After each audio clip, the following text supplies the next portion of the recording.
All right. So greetings, scholars. We are back. So we're working on we're continuing chapter 8 on personal finance, and we're working on section 8.4, compound interest. Okay. A few objectives. 1, use compound interest formulas. 2, wait a minute.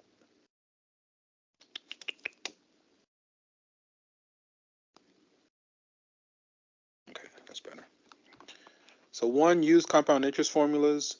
2, calculate present value. 3, understand it and compute effective annual yield. Okay, let's see what's going on here. So compound interest is interest computed on the original principal as well as on any accumulated interest, right? To calculate the compound interest paid once a year, we use A equals P times 1 plus R to the power of T, where A is called the account's future value, the principal P is called the present value, R is the rate, and T is the number of years. Okay. So in this example, we deposit $2,000 into a savings account at Hometown Bank, which has a rate of 6%. Find the amount A of money in the account after 3 years, subject to compound interest, and then find the interest. Okay. So again, for compound interest, the future value equals P times 1 plus, it's really R over N, but we'll say R to the power of T, like this. That's fine. Okay. So then for part A,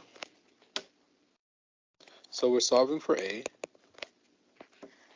What's our principal? We're starting with $2,000. 1 plus the rate, 6% as a decimal, is 0.06 after 3 years. So to the power of 3.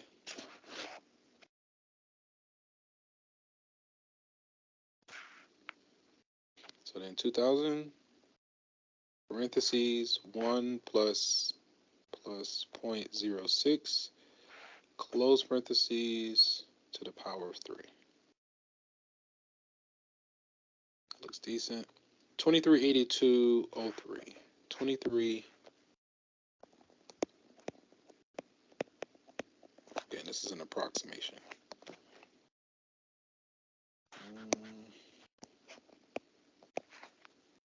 This is dollars.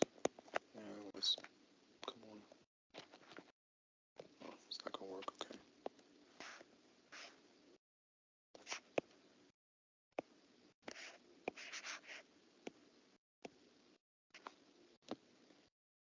Copy. Okay.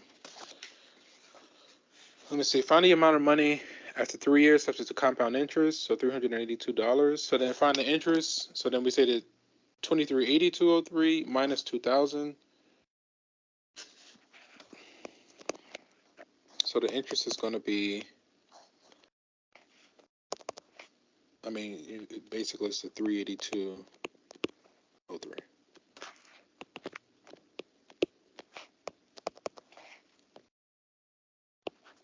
Okay, I feel like that's not too bad. Okay. 2382.03 and then 382.03. Okay. All right, so hopefully we're all aboard and not all bored, right? But let's keep going. Okay, so compound interest. If you deposit P dollars at rate R in decimal form, subject to compound interest paid N times per year, then the amount A of money in the account after T years is given by this. A is called the account's future value, and the principal P is called its present value. So in the previous example, we only applied the interest once every year, right? N is going to be the number of times we apply the interest in a year, right? If we only apply it once, N is 1, and we get the formula we had on the previous slide. So this is the traditional compound interest formula. Again, P is our principal or the amount we deposit. R is the interest rate on the account. N are the number of compoundings per year. In other words, how many times the interest is applied each year. And then T is the number of years. And then A is our future amount or future value. Okay. So say we deposit $7,500 in a savings account that has a rate of 6%. The interest is compounded monthly, right? How many months in a year? All right, that's going to be our N. How much money will we have after 5 years? And then what's the interest after the 5 years? Okay. So again, every time we use a formula, it's a good idea to write it down.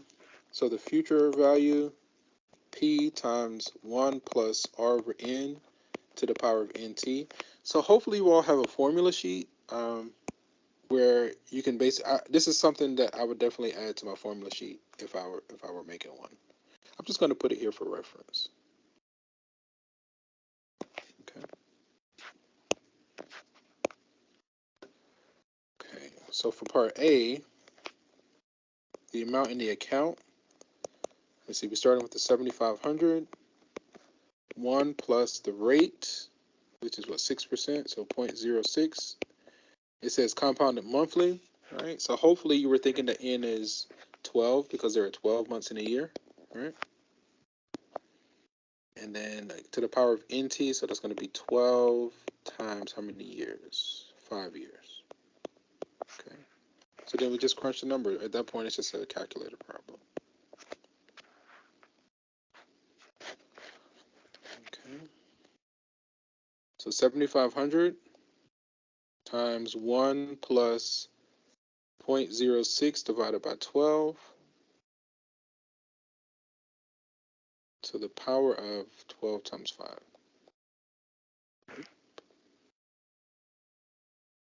Come on. Will this work?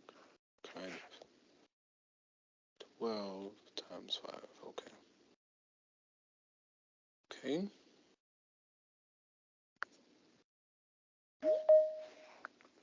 Let me see. We get 45, 22, 50. 45, 22, 50. Let's see here. And that's not an approximation. Come on. Thank you.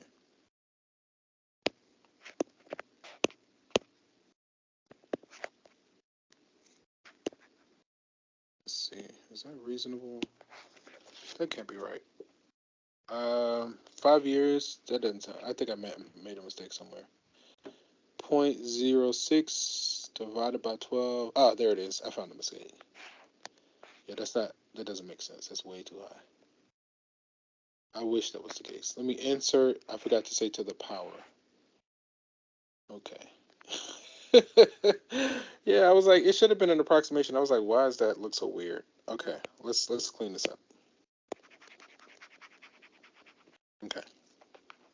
Okay.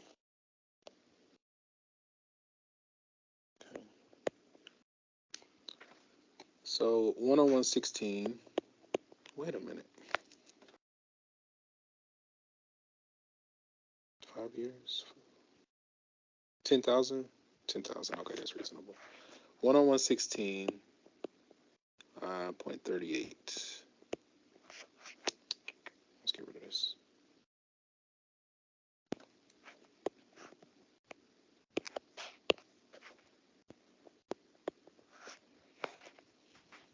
Okay, that's more reasonable. All right, we started with 77,500. We earned about $3,000 in 5 years. I mean, that's not a lot of money, but that's a reasonable result. Okay. So then for part B,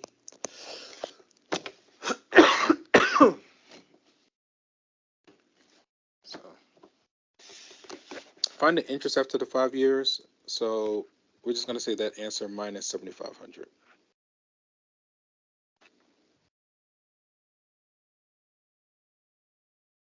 $26, $16, $38.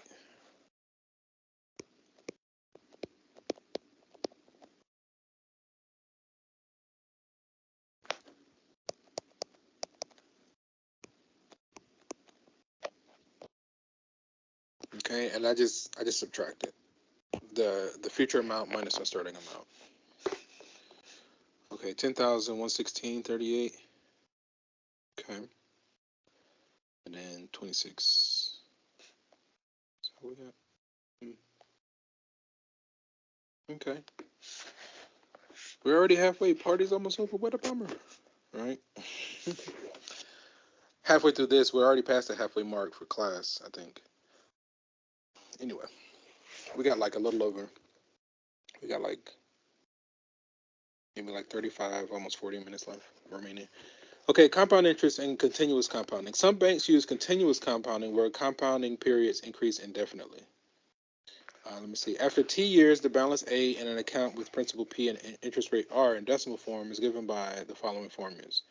For n compoundings per year, is going to be the one we just used. For continuous compounding, A equals P times e to the RT, where E is a function in the calculator.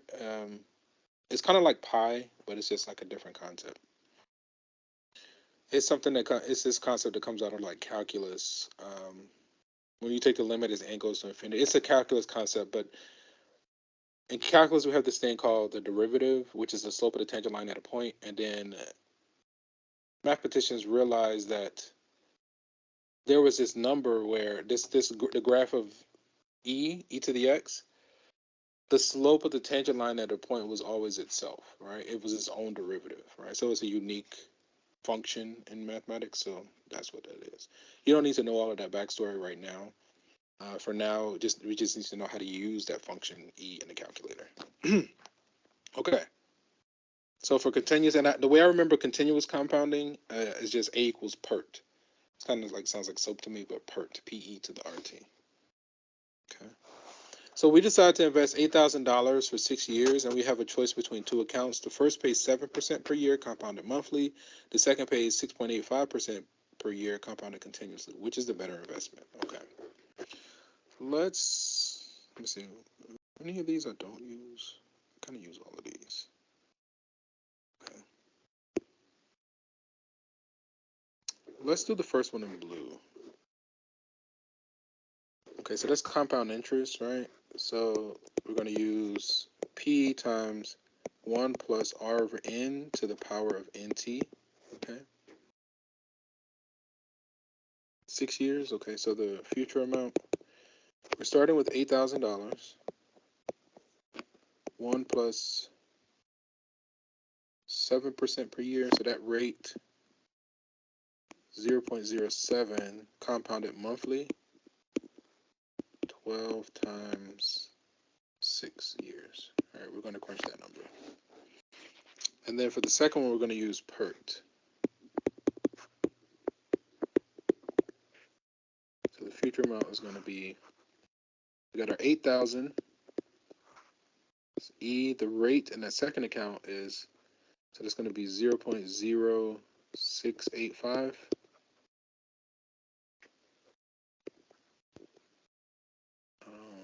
Times 6 years. Okay. Let's go like this. We'll just work with that so we can see. Okay. So for the first account, 8,000 times 1 plus 0.07. Let's see. Divided by 12 to the power of 12 times 6. Okay. We get this result. 6 years, about $4,000. And then the second one, 1, 2, 3. E, so on the left hand side, you see like on, sto, natural log, log. So above the natural log is where the function e is. So e to the power of 0.0685 times 6. Okay.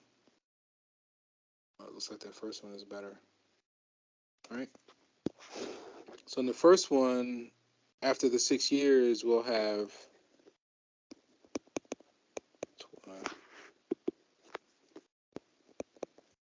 let's see, $12,160.84, and it's approximation.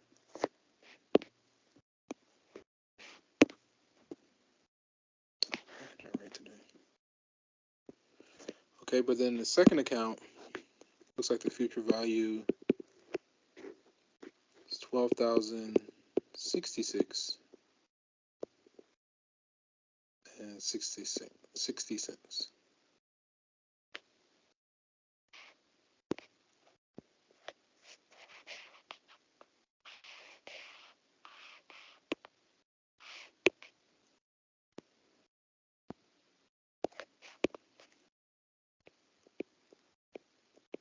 Okay. So these are the results that we got.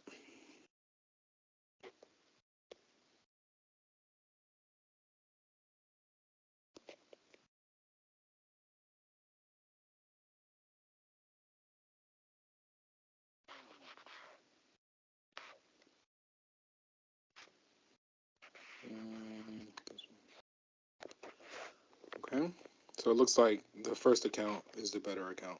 We can earn more money. 160.84. Okay, so the better investment is a 7% monthly compounding option. Pew, seamless. Pew, single page. Okay. Okay, let's keep going. Yeah, that's fine.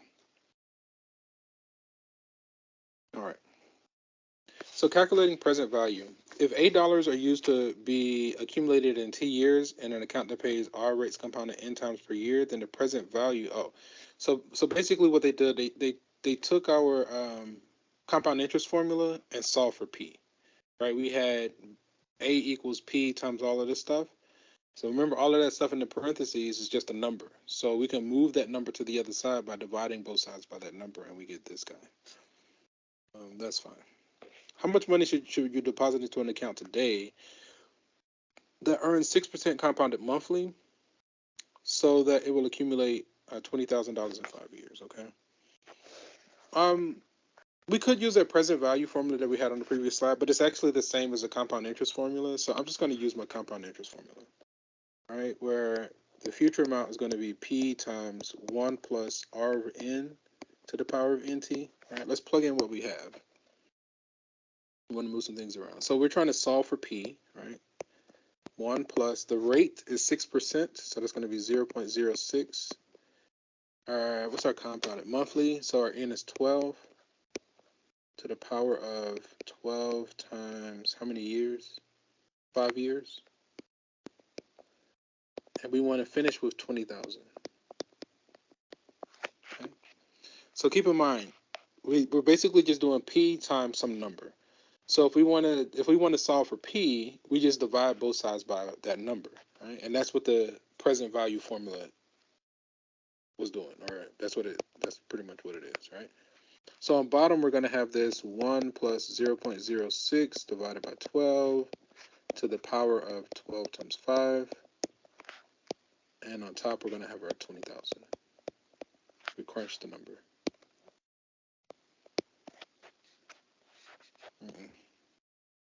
Oh, it's gone. So I got to pull it. Nope. This one. Yeah.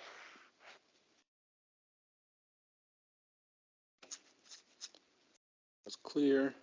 We're going to say 20, 1, 2, 3 divided by open parentheses 1 plus 0.06 divided by 12 close parentheses to the power of 12 times 5. Okay.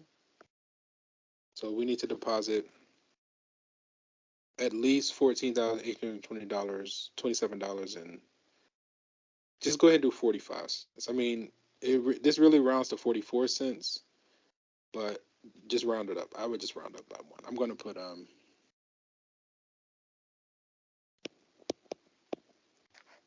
14,827. I'm going to put 45, so that way when it comes to maturity, we should hit our mark. If we put 44, we might be short by some amount, right? They probably put 44 because that's the proper rounding, but I'm going to go with this because of the context. Let's see what the prepared notes say. All right, I think we got the same number, 14,827. So approximately 14,827, 45, right? That's what we said. Cool. Yeah. Even though the rounding is 44, you want to start a little bit higher than your goal so you can reach your goal, right? In order to accumulate 20,000 in 5 years. Okay. Okay, effective annual yield. The effective annual yield, or the effective rate, is the simple interest rate that produces the same amount of money in an account at the end of 1 year as when the account is subject to compound interest rates at a stated rate. Let's see. So we deposit $4,000 in an account that pays 8% interest compounded monthly.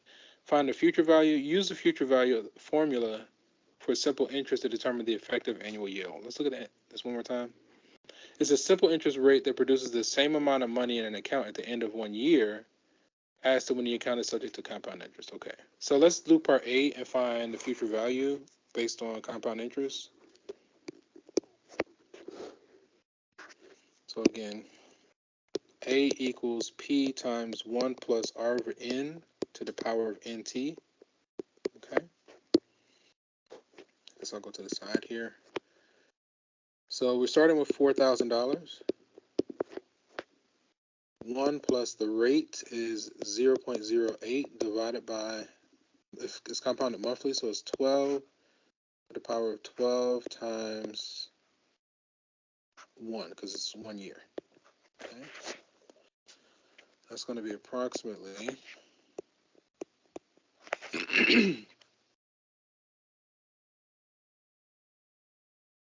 so we're going to do our 4,000 parentheses 1 plus 0.08 divided by 12 to the power of 12.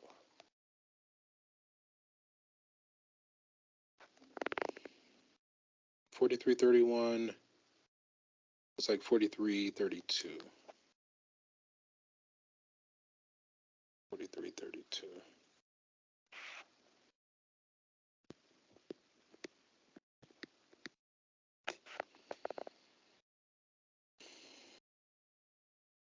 Okay, paste. Okay.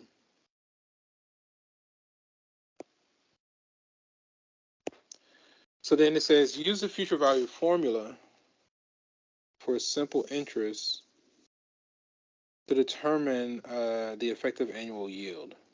Let me think about this.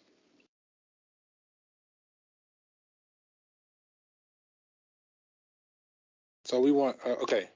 So we want to use simple interest to earn the same amount. So the interest earned was what? 332? Let me see. Oh, the rate that produces. So we want to find what rate at simple interest will produce the same amount. Okay. So let me think. So if we're working part B, again, the simple interest formula is I equals PRT. Okay. We want to solve for the rate. Okay. So we're going to start with our 4,000. We're solving for R. The time should just still be 1 year. And the interest earned, we want the interest earned to be $332. Okay. We have one equation, one unknown, so we can solve for R.